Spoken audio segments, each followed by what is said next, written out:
ቤተሰብ እንግዲህ ዛሬም ዘባርቄው ሀሰንና ናቲ የብሩክ ጓደኛ ሀሚም የብሩክም ወንድም ማለት ነው። እንግዲህ ሀሰንና ብሩኬ ትናንት እንዳያችሁ በጭቅጭቅ በልክ ነው የተለያዩት። እንግዲህ ሀሰንም ተከትሎ ቢሄድ ብሩኬ አልፈልግም ማወቅ አልፈልግም ብሎ ያው ብሩኬ ታውቃላችሁ ስሜታዊ ሲሆን ሲናደድ በጣም አስቸጋሪ ጸባይ ነው ያለው። እስኪ በርድለት ያሉን ውሳኔን በቃ ቶሎ ይቸኩላል። እና እንግዲህ ብሩኬም እንግዲህ በዚህ ንዴት በዚህ ስሜት ሌላ የሚፈራው ነገር ሌላ ሴት ይዞ ከመጣ ያኔ ነው ሀሚ አፈቅርሃለሁ ያለችው ልጅ እስከ መጨረሻው ተስፋ የምቆርጠው ሴት ሲያመጣ ነው። እንግዲህ ብሩኬ ወንድሜ ጠንቀቅ በል፣ ትዕግስት አድርግ። የሰው ልጅ እንኳን 15 እንኳን 1 ወር ከዛ አይበልጥም ትመለሳለች። አመትም ያቺ የሚወዳትን ትክክለኛ አፍቃሪ ከሆነ ትዕግስት አድርጎ ይጠብቃል። ያንተ ችግር ሀሚዬንም አመት ሙሉ ችላ እዚህ ደረጃ የደረሰችው አንተ በምታመጣቸው ሴቶች ደረት ላይ በምታስተኛቸው ሴቶች ነው። አሁንም ወንድሜ ሰብር አርግ፣ ትዕግስት አርግ፣ ተረጋጋ።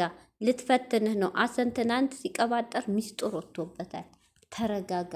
ሰላም አለይኩም ሀገሬ ዩቱብ ቻናል ተከታታዮች ውዶቼ ማሮቼ ሀገሮቼ ልጆች በያላችሁበት ሰላማችሁ ብዝዝት ይበል።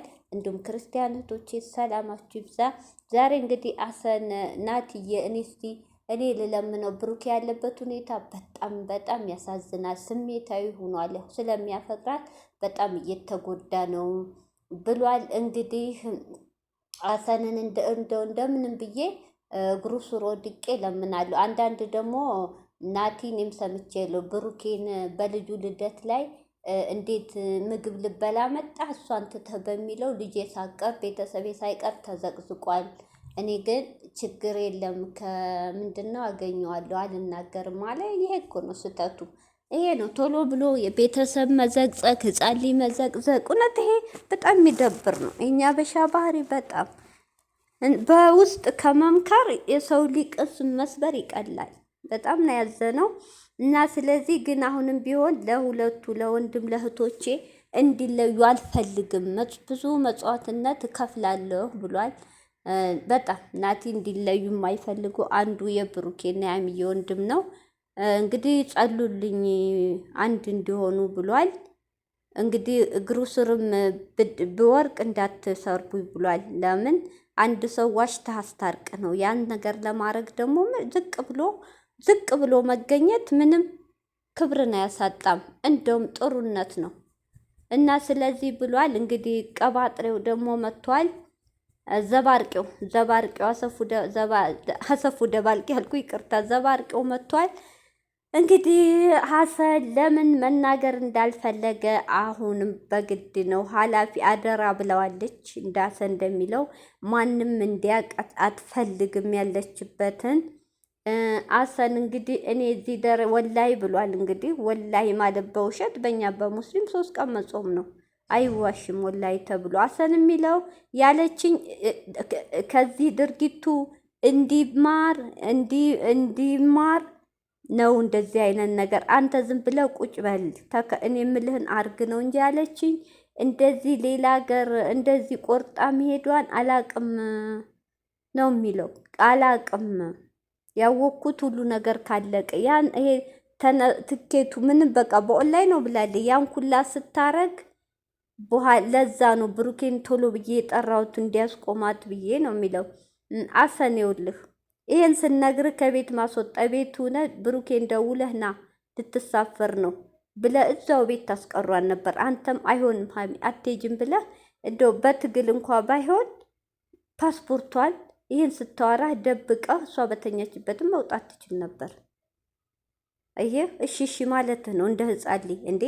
ታላቋ እንጂ እኮ ታላቅህ አይደለችም። ይሄ ነው ያንተ ጥፋት። ሁለተኛ ደግሞ ለሀሚ አይሆንም፣ እንድትለያዩ አልፈልግም።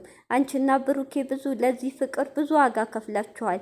አይሆንም፣ አልፈልግም፣ እኔ እንደዚህ አይነት ነገር አልደግፍሽም ብትላት ትመለስ ነበር። አንተ ግን እሺ እያልክ እንደ ውሻ ጅራልበ እንደ ድመት ከኋላ እየተከተልክ መጨረሻው አላማረም። አየህ። ስለዚህ አሁንም እነግርሃለሁ ብሎ ቃል ገብቷል። ግን በሚዲያ ቤተሰብ እየተጨነቁ ነው ሲል ናቲ አልናገርም ለደህንነቷ ብሏል። እውነቱን ነው። ብዙ ከብሩክ የሚለዩ ብዙ ወንዶች አሉ፣ ሀሚንን ፈላጊ ብሩኬን የሚፈልጉ ሴቶች ስላሉ ምን ይታወቃል። እንዳተባለው አትላ አይን ሆቴል ነው ቦሌ ናት እያሉ ነው ግማሹ ሰው ታይታለ እየተባለ ነው። ያ ከሆነ ደግሞ ራሱ ዱባይ ናትን ቢባል ብዙ ጥላቶች አሏት፣ ሊፈልጓት ይችላሉ። ስለዚህ እዚህ ጋር ሀሰን ራሷ ታውቃለች። ሀሰንም የሚያውቀው ነገር ቢኖር ነው አሳልፌ አልሰጥም ብሎ ያለው ለሚዲያ አለመናገሩ እኔም ደስ ብሎኛል። በውስጥ ቢነግረው በውስጥ ቢጨርሱ ጥሩ ነው። ለምን ብዙ ምቀኛ አሉ ብዙ። ግን ለዛ ለምቀኛ ለጥለቶቻቸው ግን ሀሚ ቦታ ከፈተች። በጣም ያሳዝናል። ሀሚ እንደ አይነት ውሳኔ እኔ ሀሚ ከብሩኬ ጨክና እንደዚህ ትሆናለች አንድ ቀን ብዬ አላውቅም። አንድ ቀን የፈለገ እውነቶቼ፣ ዋናው ችግራቸው የዩሊ ነው። ነፃ ሆነ። ሌላው ቀላል እኮ ነቶቼ። እንዴ ሰው ስንት ነገር እኮ ያርጋል። ለፍቅር እኮ ዋጋ ይከፈላል። ከፍላ በመደሰቿ እንደዚህ አይነት ነገር መወሰኗ ያሳዝናል። እውነቴን ነው።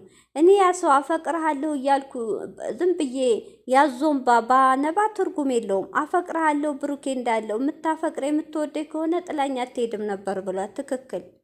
የሚያፈቅር ሰው እኮ አገር ለቆ ሄዶ አፈቅርሃለሁ ለዛ ለወንድ ልጅ ትርጉም የለውም። እንግዲህ ብሩኬ ሌላ ሴት ይዞ እንደማይመጣ ተስፋ እናረ